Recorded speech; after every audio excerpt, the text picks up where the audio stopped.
Fanta? Well, how does Miami beat them then, Terrence? Yeah, let's dive into that. If you're Miami, let's put together a scouting report. Let's pretend that you're Jim Larinaga.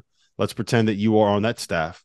Let's pretend that you are the one that has to figure out a way to beat this team. What are you doing? Where are you going? Where are you attacking? Oh, Omier has to hit two threes just to pull out the five. Wong has to get busy consistently. Like we're talking 25 to 30. Pack has to go 5 or 6 from three. Like there's a lot of ins and outs. And I think they need a fourth guy, whether that's Jordan Miller, which we've seen him do, or whether that's, Wooga Poplar. Like they need two guys around 25 or 30. Omier has to pull them out just enough. And then they're going to have to shoot over the top and hit some really tough shots. And, I had a stat the other day. UConn's, what is it? They're 2-6 whenever opponents shoot better than 52% inside the arc. I got a superstar here, guys. I got a superstar here. I told you he'd He's be the real coming. man. He's the Real big guy man in the right here. house. He's the real man. He's got a diamond. He's got my mail. So, oh, what you got? That's a diamond right there. That's a diamond. We're gonna do a little show. All right, you're good. No, but I think Omir's going to have to hit some shots, and then hey, I told you guys I had some all stars show up. No, they're going to have to pull out Sonogo and Klingon somehow. That's the big thing, guys. I'm trying. What do you want me to do? No, it's awesome. It's awesome. It's so fun. Like this is what we do, man. The power is out at T.O.'s house, so the entire family's just showing up in the background. It's awesome. Let's do What's it. Keep going it on with the rolling. power? I mean, what is going on with where's the power company? The power, they're out front. They're fixing the power. Apparently, after 25 years, they have to redo the power lines to the whole neighborhood. So that's what's happening. Unbelievable. You know, Unbelievable. But Omier has to pull out. Omier has to pull out the defense, and then you got to have two guys go nuts, and Jordan Miller has to play well. Like I just don't know how they go nuts though. Like the length defensively, like Andre Jackson, Jordan Hawkins is a well, good defender. Like it's crazy.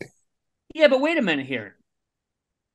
Miami scored wherever they wanted to, however they wanted to against Texas, and they only hit two threes in that game.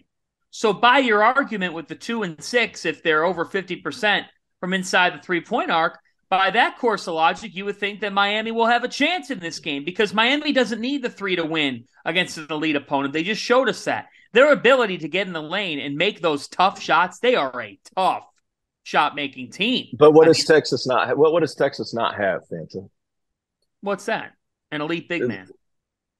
Yes, and not only that, Christian Bishop, who starts for Texas, is 6'7". Understood. It's not like And Sunoco's Dylan 7 Disu feet didn't tall. play. Yeah, Dylan Disu didn't play. But Sonogo is long armed and he's 6'9", and he's built like a tank. He is. He is. Here's the thing. There's a couple things you got to do. Number one, okay, Miami, you're probably you can't win a game 88-81. I mean, you want to play that way. I understand that. I understand that. But you're going to have to play some defense here at a certain point. And to do that, you've got to do two things. Number one, you can't let Jordan Hawkins get loose. Right now, when he hits a three, it feels like six, if that makes sense. It feels like Yep. more than a three. I mean, because it's just like an avalanche. It seems like other players are affected that. Number two, you got to stop Andre Jackson. I mean, right now, Andre Jackson is playing the best basketball of his career on the offensive end of the floor. He's in all the right places. So they're going to need Jordan Miller to step up. They've got to find a defensive formula against Jackson. Over the last two games, Jackson has totaled 17 assists. And that's not off coincidence. That's not off of whether they're making shots. No, they are. He's setting up really high percentage shots, high percentage looks. So you've got a rebound by committee. You can't let Jackson keep this going. And then you got to get back. Like off of makes, you've got to run back because UConn will come right down. If they have any advantage off a make, they will score the ball right now. They're elite Yep. offensively. But you have to find a way. This is how I'm coaching my team. Fellas, find a way to be close with 5 or 6 minutes left Yes. because that's where Tristan Newton gets tested for Connecticut, having to execute. If it's a close game, late, Miami's half-court options and ability to get good shots, I think, is a little bit better than UConn's. but you got to get there first. You got to get Good there point. first. Yep. Let me ask you this, T.O. Let me ask you this. So I think there's two things here with UConn. The biggest thing that Miami has to do is get onto the defensive glass, right? Right. If you force a miss, but you can't end the possession, you have absolutely no chance against UConn, just none, because they're going to pound that glass. And if Andre Jackson or Adama Sanogo gets the ball around the rim, they're finishing it. If Kling gets the ball around the rim, he's finished. It's just going to happen. You're not going to be able to stop him. So forcing those misses. There's two questions I have. One, it's Norchad going up against Dom Sanogo one-on-one in the post, right? Yes. Are you going to be able? Can he handle that? Can he go one-on-one against him? And then two, the second part of that. You know what? Answer that first, then I'll ask you the next one. I'm going to say yeah. And the thing is he continues to get matched up against other big, strong dudes, and he's every bit as strong and physical. It doesn't matter who they play. So I don't worry so much about that. I worry more so about the depth and the different coverages. Because I think Norchad Omier, I've compared him to Trevor Booker probably 10 times. It's there. He's about as big and physical and quick twitch as you're going to get at 6'6", 6'7", 240 pounds. Like, I think he's going to be able to match up fine. You got to find ways. It can't just be him. They're going to have to gang rebound. I think that's another thing too. Like, they're going to have to gang rebound. I don't worry about him competing. I wonder about him playing 25 against Sanogo and 15 against Donovan Klingen. Yes. Because he's going to have to play all 40. That's more of what I'm worried about, as opposed to him just matching up 1v1 versus Sanogo. Yeah, I'm just worried about, like, if you have to make a decision, right? Are you going to send help to Sanogo, or are you going to dare him to beat you one-on-one?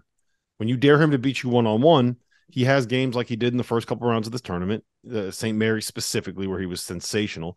He had, like, if you remember the Creighton game at home, he had 26 and 10 against Ryan Kalkbrenner, our National Defensive Player of the Year, going one-on-one. If you double team them, like what Gonzaga did, where they sent Drew Timme on the help, all of a sudden Sanogo was finding Andre Jackson around the basket. You have to figure out who you're going to double with and where that double is going to come from. And if you double off Andre Jackson, you better hope he's not in the dunker spot, because apparently that's what's working now. All right, second question I have for you. Is Miami's perimeter defense good enough to be able to get UConn out of what they want to run? We saw it against Marquette in the semifinals of the Big East tournament. If you get out and pressure them, you don't let them run their stuff, you try to blow up. I thought it was really smart what Gonzaga did, where they whenever Andre Jackson was on the floor, they just monster. What do you call it? Monster mashing? I call it monster manning. Monster man. You monster man. Play guy to paint. And then whenever he wasn't on the floor, you blitzed, you however you want to phrase it, you blew up any ball screen and any dribble handoff that UConn had to try to get them out of their offense. Can Miami do that? No. They're not good enough to pressure relentlessly like that. But that's not how they are going to beat Connecticut if they do beat Connecticut. Frankly, the teams have averaged shooting 31% from the three-point arc in this tournament. 31%. San Diego State, by reference, has held teams to 18% from three in the tournament. We could talk about inflated balls. We could talk about the rims. Like, part of this has to be, like you just said, on the defensive glass, you got to pick your poison.